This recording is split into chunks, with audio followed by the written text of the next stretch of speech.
¿Por qué no se pone de pie? Vamos a orar. Comenzamos desde hoy orando por la familia y especialmente por nuestro hermano. Padre, en el nombre de Jesús, extienda sus manos hacia acá. Pedimos, Señor, que tú cumplas tus propósitos en toda la familia Tacuba, Señor. Y en especial el día de hoy queremos orar por este varón que ha sido de mucha bendición a nuestras vidas, no solamente a nosotros, sino en todo lugar donde él se presenta a predicar tu palabra o a dar testimonio.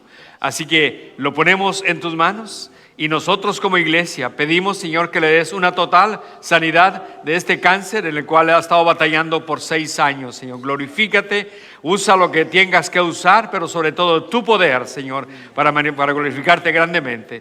Así que desde ya nos comprometemos toda la iglesia a estar orando por Oscar Tacuba, por su esposa y sus 2 hijas, para que al final de todo tú te lleves toda la gloria y toda la honra. Lo pedimos todo esto en el nombre de Jesús, y el pueblo de Dios dice amén y amén. Gracias, pastor. Dios te bendiga. Gracias. Tomen asiento y vamos al Evangelio de Lucas en el capítulo 15 en esta preciosa mañana. Evangelio de Lucas en el capítulo 15. Por favor, vaya usted ahí juntamente conmigo. Quizás el día de hoy salgamos ya oscuro, pero no se preocupe, todo está bien. Gloria a Dios por ese testimonio que de verdad... Cuando tienes una tos y ves lo que está pasando, yo no estoy pasando por nada, ¿no? Decimos nosotros, ¿no? Así que el título del mensaje le puse el día de hoy: el gozo de Dios al ver al pecador arrepentido. Dios se goza cuando el pecador se arrepiente.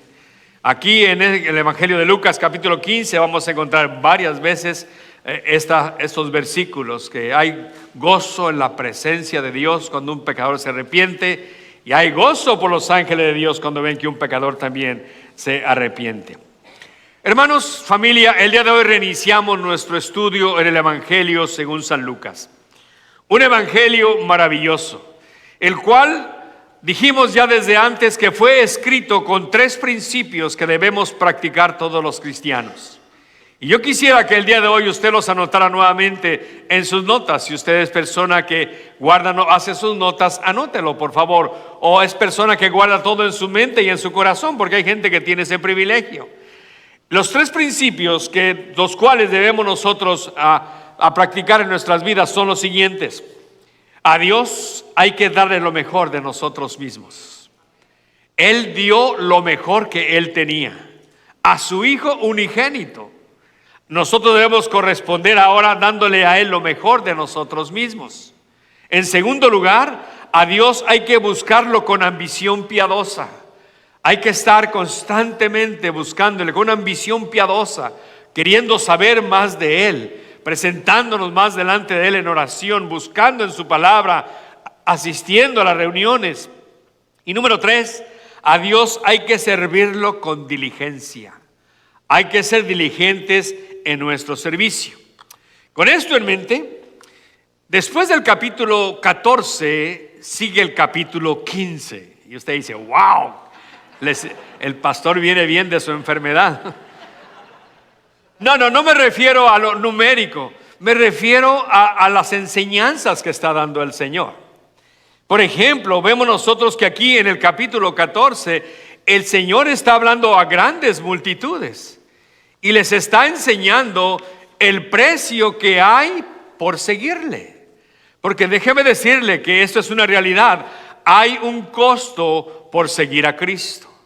Y en el capítulo 14, versos 25 al 35, note lo que Jesús dijo acerca de este precio. Versículo 26. Si alguno viene a mí y no aborrece a su padre y a su madre, y mujer e hijos, y hermanos y hermanas, y aún su propia vida, no puede ser mi discípulo. Verso 27. Y el que no lleva su cruz y viene en pos de mí, no puede ser mi discípulo. Y en el verso 33, así pues, cualquiera de vosotros que no renuncia a todo lo que posee, no puede ser mi discípulo. Y termina el verso 35 diciendo, el que tenga oído para oír, oiga. Y muchos de la multitud se alejaban de él y decían, este cuate está loco con ese precio que hay que pagar. ¿Quiénes están dispuestos a realmente ser sus discípulos? Pero déjeme decirle algo, este precio que el Señor estaba diciendo que hay que pagar, mucha gente está dispuesta a pagarla. Por ejemplo, al abrir el capítulo 15 de San Lucas, mire lo que dice allí. El versículo 1 dice, y venían a él y se acercaban a él, ¿quiénes? Los publicanos y los pecadores para oírle. En otras palabras, uno pensaría que serían los religiosos los que se acercaban a Jesús. No, eran los publicanos y los pecadores quienes venían a Jesús para oírle. ¿Nota usted quiénes estaban ansiosos de escuchar al Señor? Los pecadores, gente del vulgo. En Lucas 5:29 tenemos el mismo escenario en la casa de Leví. Invitaron a Jesús. ¿Quién vino a la fiesta? Los publicanos y las prostitutas estaban dentro de ese lugar. Ahora, en Lucas 19:7 Jesús entró en casa de Zaqueo y todos murmuraban lo mismo de él. Entró a comunicarse con un pecador. Ahora, mira el verso 2. Pero ahí encontramos un contraste. Los escribas y los fariseos, los religiosos de la nación de Israel, hombres que amaban los aplausos de los hombres, que hacían las cosas para ser vistos, estos empezaron a murmurar en contra de Jesús, porque él a los pecadores recibía y con ellos comía.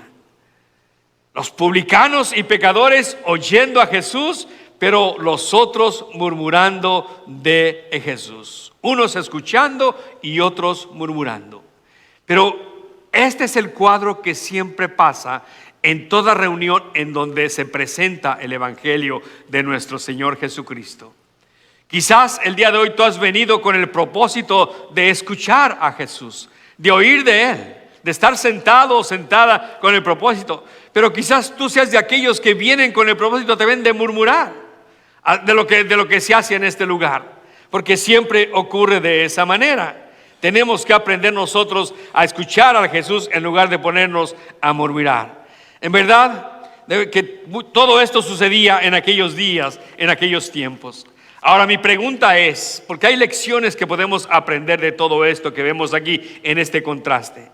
Muchas veces la iglesia ha tratado de alcanzar a los pecadores hablándoles dulcemente, endulzando el mensaje del Evangelio, no hablándoles del pecado porque se van a ofender los que asisten a la congregación, no hablándoles del precio que hay que pagar porque se van a ir de la iglesia y van a dejar de diezmar, y predican un evangelio diluido.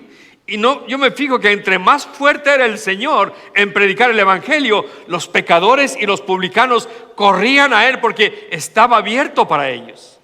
Y yo creo que así debemos nosotros de predicar el evangelio, decirle a la gente lo que es, porque mire lo que es la palabra de Dios. Vaya conmigo a Hebreos 4:12, lo que dice en la palabra del Señor. Se lo voy a leer de la NTV porque me gustó mucho la manera que lo dice. Pues la palabra de Dios es viva y eficaz. Es más cortante que cualquier espada de dos filos. Penetra entre el alma y el espíritu, entre las articulaciones y la médula del hueso. Deja al descubierto nuestros pensamientos y deseos más íntimos. Y no hay nada en toda la creación que esté oculto a Dios. Todo está desnudo y expuesto ante sus ojos, y es a Él a quien rendimos cuentas. El poder de la palabra del Señor es bien importante que nosotros no le menguemos, no la diluyamos, sino que la predicamos tal y como está escrita en este precioso libro. Pues la palabra tiene poder. Pues dijo Pablo, no me avergüenzo del evangelio, porque es el poder de Dios para salvación a todo aquel que cree. Con esto la pregunta es, ¿ha venido usted el día de hoy para oír a Jesús o ha venido para murmurar de Él? Póngase de pie y vamos a leer en Lucas capítulo 15, comenzando en el versículo 11 hasta el versículo 24. Lucas 15, versículo 11 al 24. Dice así en la parábola del hijo pródigo. También dijo, un hombre tenía dos hijos, y el menor de ellos dijo a su padre, Padre, dame la parte de los bienes que me corresponden, y le repartió los bienes. No muchos días después, juntándolo todo, el hijo menor se fue lejos a una provincia apartada. Allí desperdició sus bienes, viviendo como vivió, perdidamente.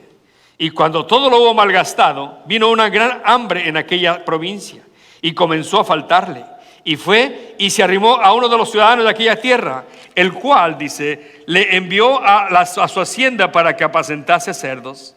Y deseaba llenar su vientre de las algarrobas que comían los cerdos, pero nadie le daba. Y volviendo en sí, dijo: ¿cuántos jornaleros en la casa de mi padre tienen abundancia de pan y yo aquí perezco de hambre? Me levantaré, iré a mi padre y le diré: Padre, he pecado contra el cielo y contra ti. Ya no soy digno de ser llamado tu hijo. Hazme como a uno de tus jornaleros. Y levantándose, vino a su padre. Y cuando aún estaba lejos, le vio su padre y fue movido a misericordia. Y corrió y se echó sobre su cuello y le besó. Y el hijo le dijo: Padre, he pecado contra el cielo y contra ti, y ya no soy digno de ser llamado tu hijo.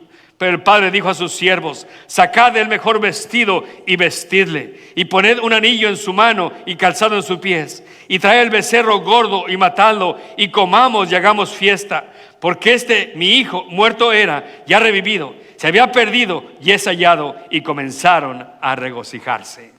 Tome asiento, por favor. Qué historia tan más impactante tenemos aquí. Una historia que nos habla acerca del amor del Padre hacia el pecador. Un hombre tenía 2 hijos, dice aquí.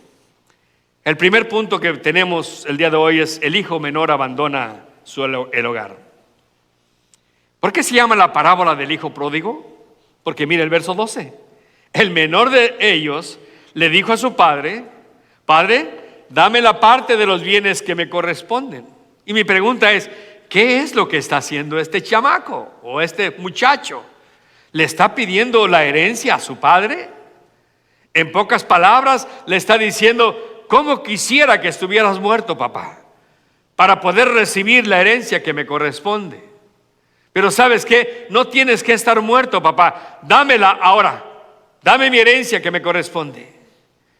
Pero ¿cómo es posible que este hijo le haga tal petición a su padre?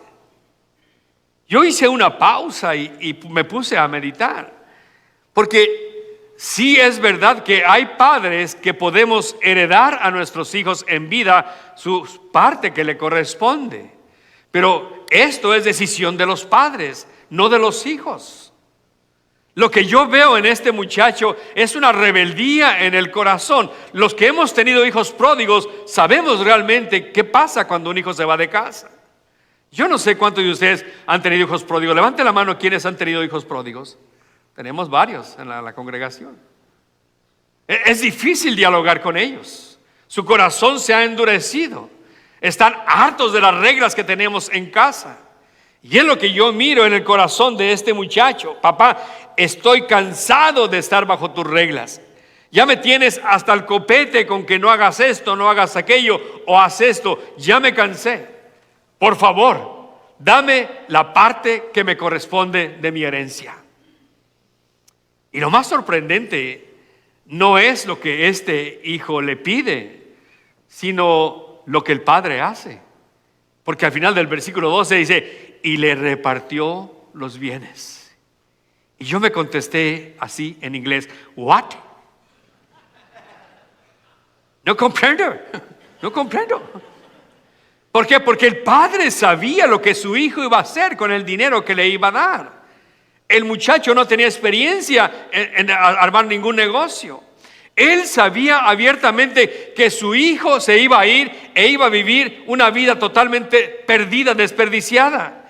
Y aún así le dio aquellos bienes, le dio su ganado, le dio sus casas, le dio dinero. De todo lo que le pertenecía, le dio la parte que le correspondía a él. Tierras, ganado, casas. Y no muchos días, el versículo 13, juntándolo todo, el hijo menor. Es decir, tuvo que poner su tianguis, o no sé, vender animales a los vecinos, a quien fuera. No sé, pero él juntó todo, dice, y se fue lejos a una provincia apartada. Y allí desperdició sus bienes, y note, viviendo perdidamente. Este hijo menor, en realidad, lo que deseaba era que su padre estuviese muerto. pues no recoge sus bienes para empezar a hacer su negocio aparte, sino que se va lejos, va a manchar la reputación de su padre, a ser la oveja negra de la familia. Pues ahí dice que vivió perdidamente. ¿Y cuánto hijo o hija no vive así el día de hoy en rebeldía? Porque no quieren obedecer a sus padres, quieren vivir a su manera. Si tú el día de hoy estás aquí, joven, y tienes problemas en obedecer a tus padres, escucha lo que dice la palabra del Señor en Efesios capítulo 6, versículos 1 al 3. Es un mandamiento para ti. Hijos, obedeced en el Señor a vuestros padres, porque esto es justo. Honra a tu padre y a tu madre, para que tus días se alarguen sobre la tierra que Jehová tu Dios te da. Es un mandamiento con promesa. Tu deber como hijo es honrar a tus padres, es obedecerlos. Pero cuando eso no pasa, entonces vienen los problemas. Punto número 2, el gozo temporal del pecado, en el inciso B, Lucas 15 del 14 al 16. Cualquiera, escúcheme, cualquier persona que diga que el pecado no trae gozo es un mentiroso. Todo pecado tiene su gozo, pero el gozo es temporal, es pasajero. Mientras dura el efecto de aquella cosa, eres el rey. Pero cuando pasa el efecto, eres el más miserable de todos. Todo pecado tiene su gozo, pero su gozo es temporal. ¿Se puede usted imaginar a este joven con su cartera llena de dinero? Llega por allá a vivir perdidamente, posiblemente llega a las cantinas, ¿no? Y comienza con sus botas tejanas y también su gorro, y comienza a cantar: por eso no te preocupes, todo lo paga Roberto Ruiz. Ya se acordaron de la canción, ¿verdad? Ya, todas esas canciones mundanas nunca se olvidan, ¿verdad? De seguro que traía a su lado los mejores grupos musicales, los Tucanes de la Iguana, ¿verdad? Junto con el tamborazo de Zacatuercas, ¿eh? Andaba de reventón en reventón. Su hermano, cuando habló con su padre en Lucas 15:30, dijo que ese tu hijo ha gastado tu dinero con prostitutas. Los amigos le sobraban mientras tenía dinero. Las mujeres le rogaban por todos lados. Mas de pronto llegó lo que no esperaba. Se acabó la plata. Los amigos se fueron. Las mujeres jamás le rogaron nada. El verso 14 aquí nos dice que empezó a experimentar el hambre de su vida, el vacío que había en su corazón al haber abandonado a su padre. Yo veo aquí, hermanos, el gozo temporal del pecado. Cuando todo lo hubo malgastado. ¿Cuánto malgastó? Todo. En pocas palabras, se quedó en la calle. Cuando ya no tenía un centavo, ¿qué pasó? Vino una gran hambre en aquella provincia y comenzó a faltarle. Este tipo metía sus tarjetas a la máquina y ya no sacaba nada porque no tenía fondos. Pateaba las máquinas, lo que haya sido, ¿no? Solo déjeme decirle, con toda la autoridad de la palabra del Señor, si tú o yo abandonamos nuestra relación con el Señor, pronto nos empezará a faltar todo. Lo que más necesitamos empezará a faltarnos. Cuando el creyente abandona su relación con el Señor, cuando se convierte en un pródigo, entonces comienza a faltarle todo. Si tú has experimentado una verdadera relación con Cristo y de repente decides abandonar esa relación, es como si tú estuvieras bebiendo agua cristalina en una fuente limpia y después llegas a un lugar donde tienes que tomar agua, quizás hasta del toilet, ¿no? Del basurero. ¿Qué hizo este joven? Verso 15. Fue y se arrimó a uno de los ciudadanos de aquella tierra. el cual lo envió para que apacentase cerdos. El verso dice que se arrimó.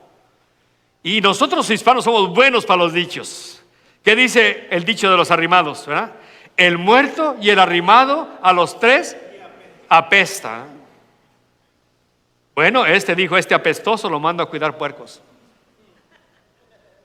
Lo mandó a que cuidara los cerdos. Pero déjeme decirle algo, hermano, hermana en Cristo. Esto es lo que hace el pecado. Lo hunde a uno más y más. El pecado promete libertad, pero lo único que hace es traernos a esclavitud. Por eso Jesús dijo que aquel que comete pecado, esclavo es del pecado. El pecado promete éxito, pero trae derrota. Jesús dijo, ¿de qué sirve al hombre si ganar el mundo entero y al final pierde su alma? El pecado promete vida, pero trae muerte. La Biblia dice que la paga del pecado es la muerte. Y aquí en Lucas 15:16 lo vemos que toca fondo, ya que ni los puercos compartían con él la comida. Qué triste y lamentable la situación de aquellas personas que abandonan, que se alejan de Dios y se convierten en pródigas. Pródigos o pródigas por su propia necedad. Teniendo todo, se van tras los deseos malvados de su malvado corazón. Hermano, hermana, amigo, quizás tú te encuentres en ese lugar, pero no quieres reconocerlo, porque te da vergüenza. ¿Sabes qué? Deja la vergüenza a un lado y corre nuevamente a tu Padre que te está esperando con sus brazos abiertos. El cuidar puercos era un trabajo muy degradante para los judíos. Ahora, este joven judío era un pastor de puercos.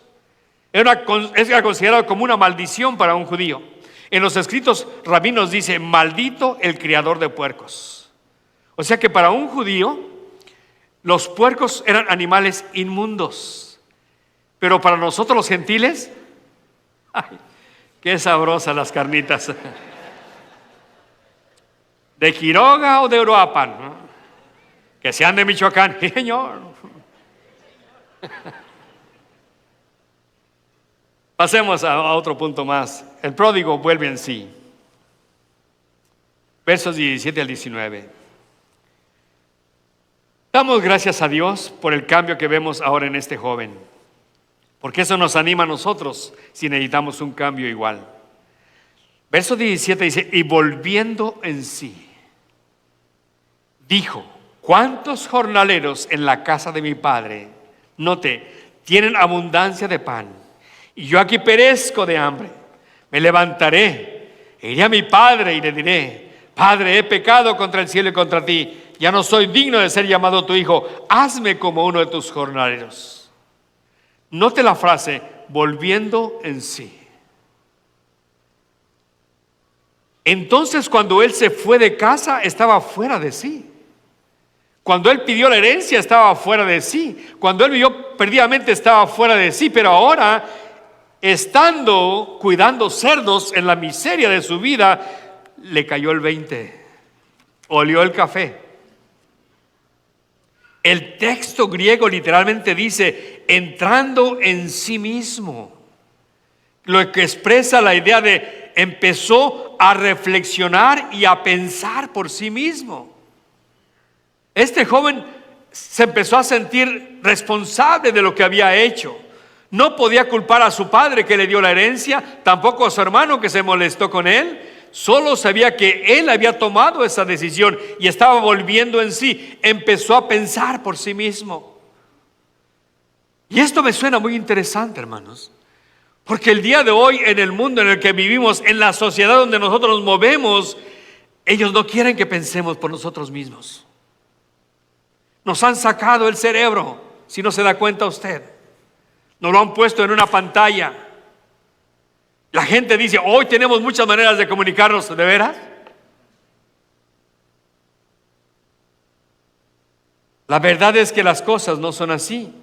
El mundo hoy día quiere mantener nuestras mentes ocupadas para que no pensemos en los problemas que son realmente nuestros, en nuestras vidas. Nos mantienen anestesiados, ¿por qué no decirlo así? ¿Cómo lo hacen? Nos ponen pantallas frente a nosotros y nos las venden hasta por $800 y las compramos. Y nos mantienen con textos, correos electrónicos, con tanto programa que hay el día de hoy, Facebook, de todo. Para que no pensemos por nosotros mismos. Pero ¿sabes qué? Es necesario que nosotros, como este hijo pródigo, pensemos por nosotros mismos. Que caigamos, que empecemos a meditar. Este fue a parar a un chiquero, alimentando puercos, anhelando comer la comida que comían los puercos, pero nadie se la daba. Fue el momento decisivo de este varón. Sus ojos fueron abiertos. Esta es la primera reacción que conduce a un verdadero arrepentimiento.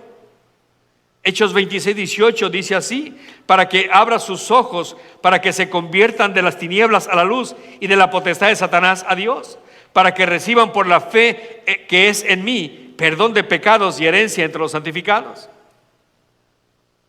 Nota el verso 17 nuevamente: en la casa de mi padre un jornalero tiene abundancia, no solamente come, sino tiene abundancia de pan,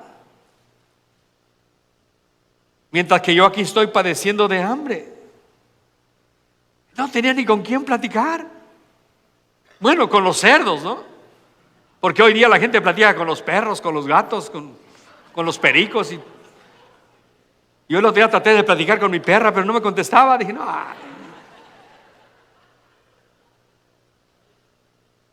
Estaba totalmente caído en ese lugar, pero ahí vino en sí. Quizás miraba a los cerdos revolcarse entre su propio excremento y decía: yo soy ese cerdo. Estoy en esa condición ahora. Pero en ese momento, cuando empezó a pensar en sí mismo, los ojos fueron alumbrados. Es como el rey David cuando le confrontaron con su pecado y él reconoció y dijo en el Salmo 51:4: a Dios, contra ti he pecado. Este joven dijo: he pecado contra el cielo y contra ti, y ya no soy digno de ser llamado tu hijo. Cuán importante es que el día de hoy nosotros pensemos por nosotros mismos. Que dejemos a un lado los medios sociales. Por fin de semana tiremos el celular a una caja y encerrémoslo ahí.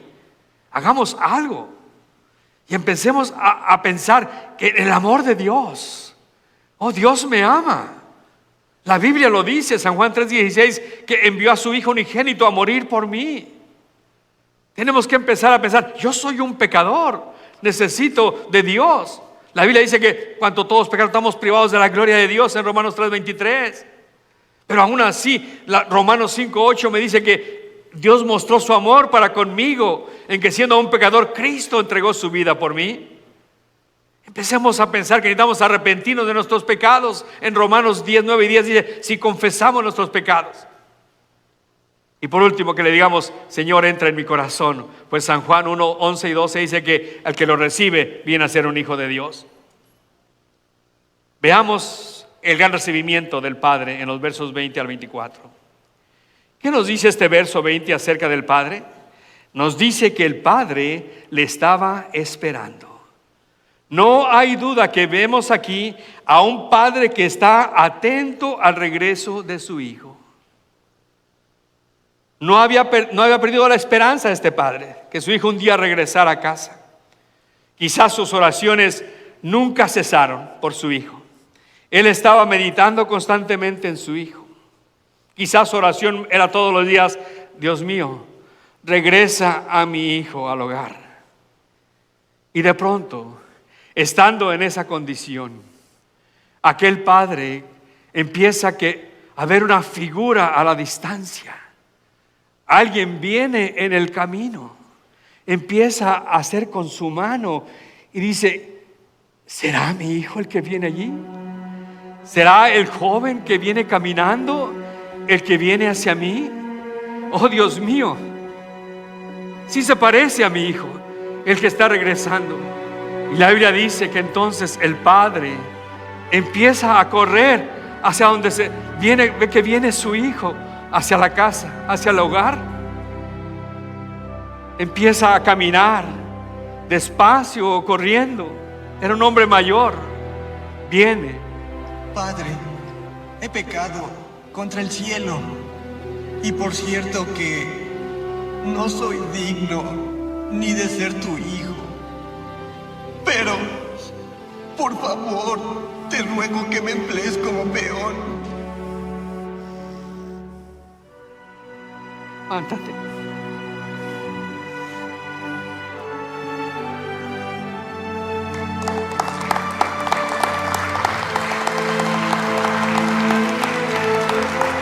Traed un vestido nuevo y vestirle. Poner anillo en su mano también y calzado en sus pies. Y tú, ve, mata el becerro gordo y hagamos fiesta, porque mi hijo era muerto y ha revivido. Se había perdido y ha sido encontrado. Y comenzamos a regocijarnos.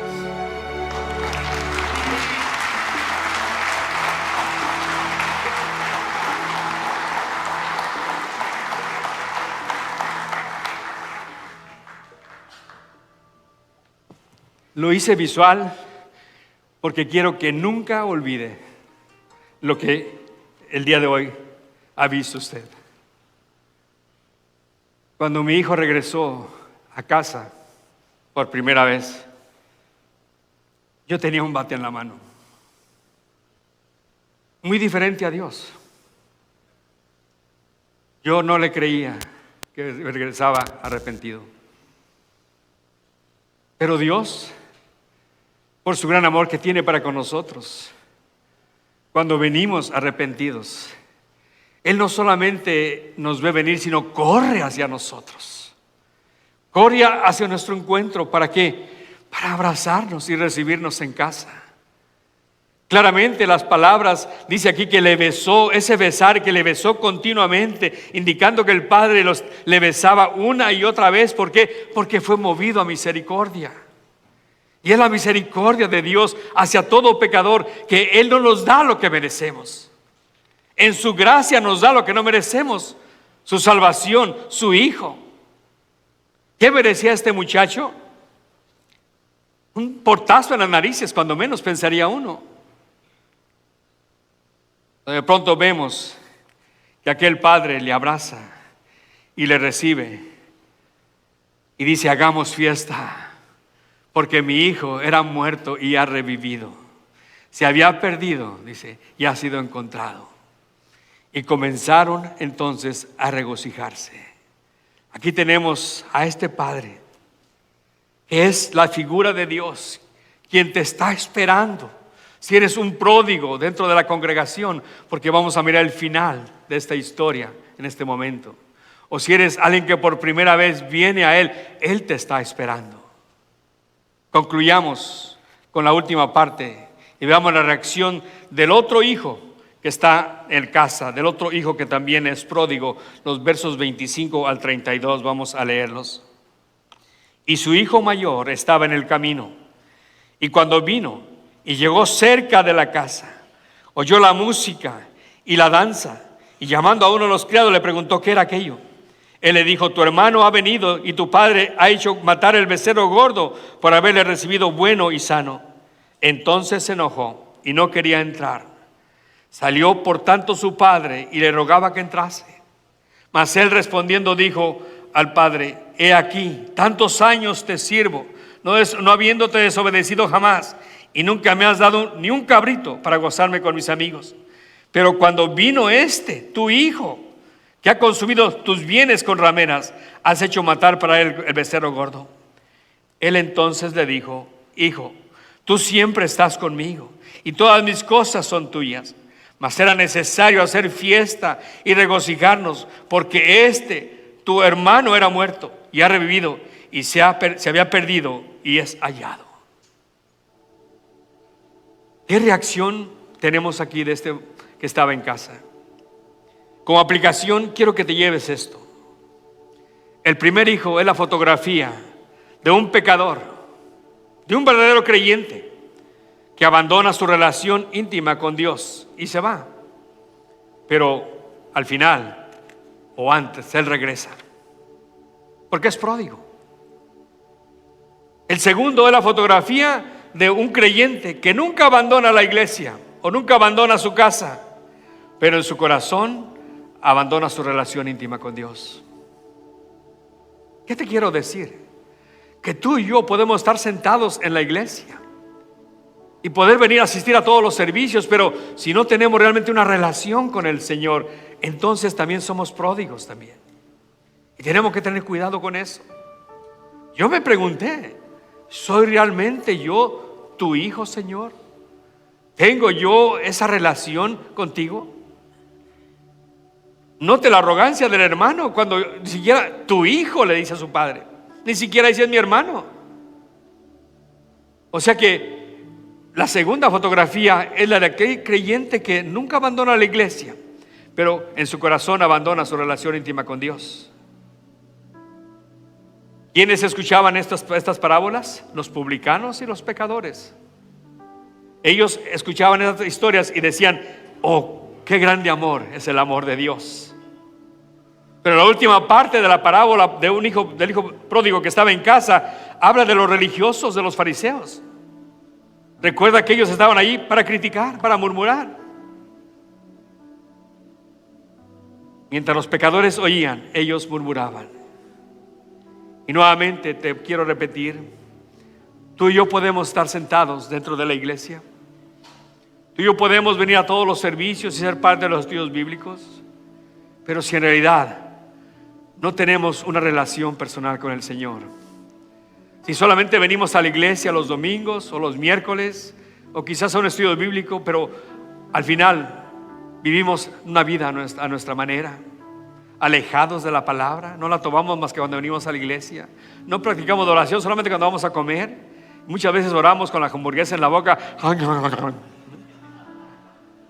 porque nos da vergüenza que nos vean orando. ¿Sabe? El hijo legítimo de Dios no se avergüenza del evangelio.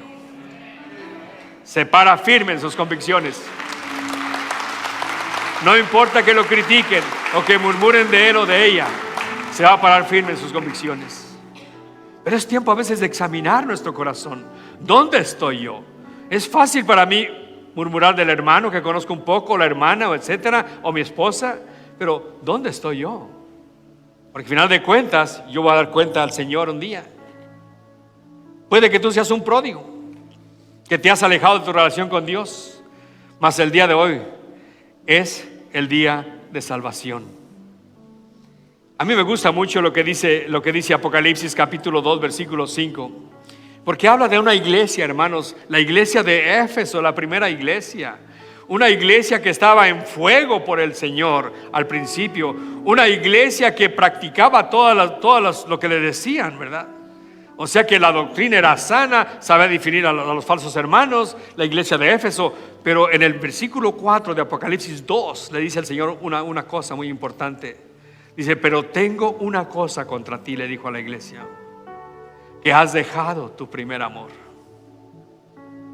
O sea que llega el momento en que somos cristianos del domingo, somos cristianos de días de fiesta, pero en realidad no somos cristianos de una relación diaria con el Señor.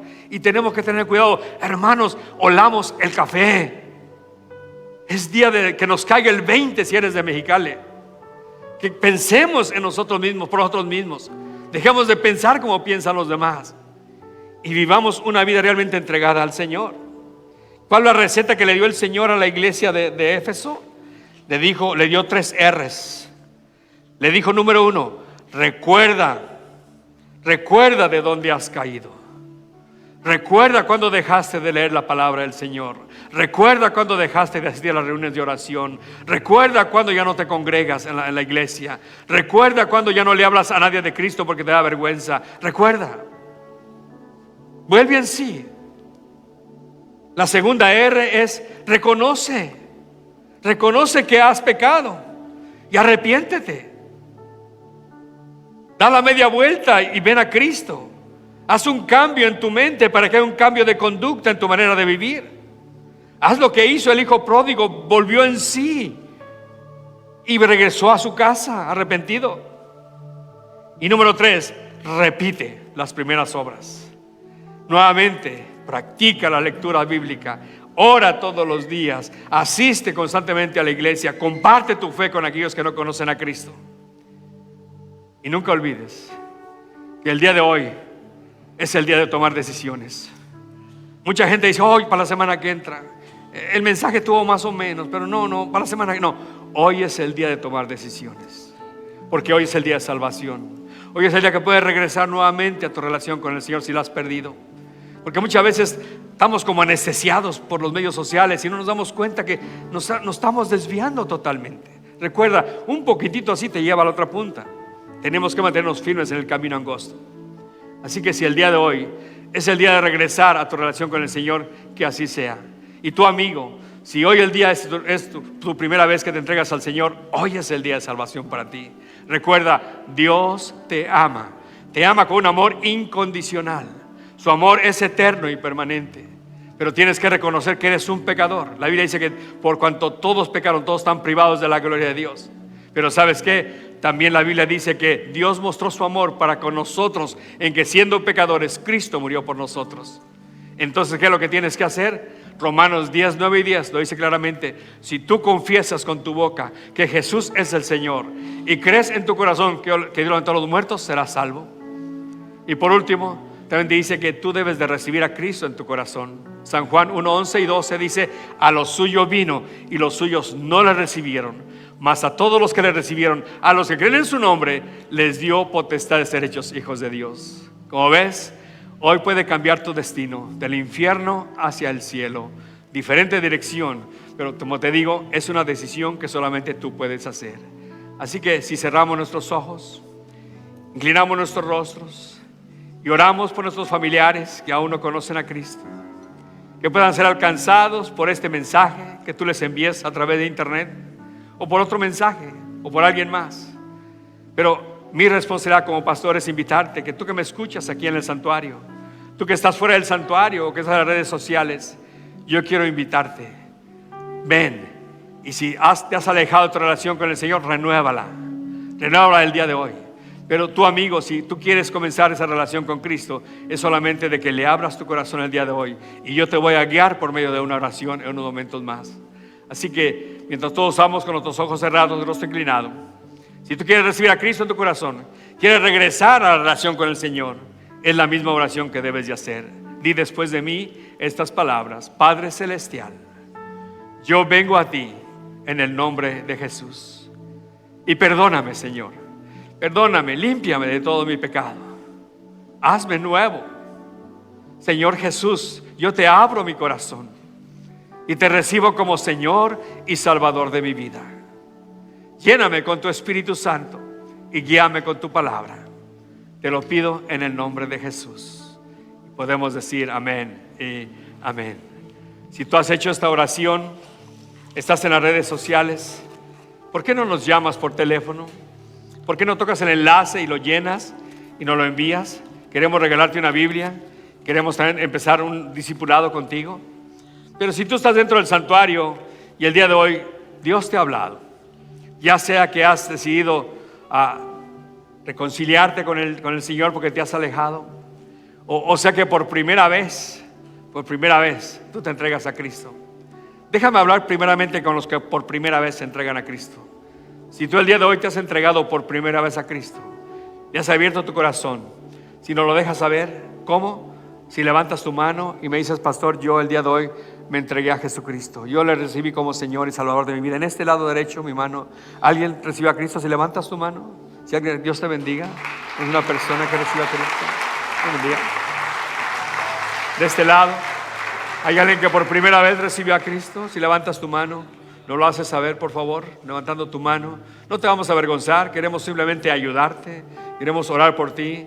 Y de esa manera, yo siempre de este lado me enfoco mucho en los jóvenes. ¿Sabe por qué? Porque muchas veces los jóvenes creen que porque sus padres son cristianos, ellos también son cristianos. No es así.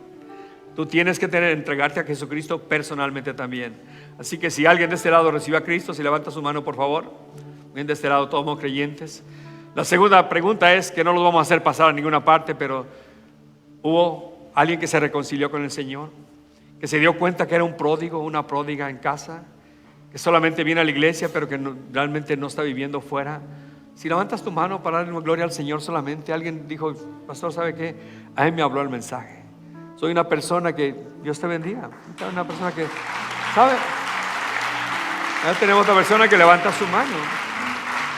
Ser honestos es lo mejor que podemos hacer. Honestos con Dios. Así que los que reciben a Cristo, los hermanos van a ayudarles. Y los que se reconciliaron, pues ya es entre tú y el Señor. No lo vamos a pasar a ninguna parte. Así que pónganse de pie y los discipuladores, por favor, hagan su trabajo. Y nos vamos a un último canto. Jonathan, déjate caer la greña, por favor.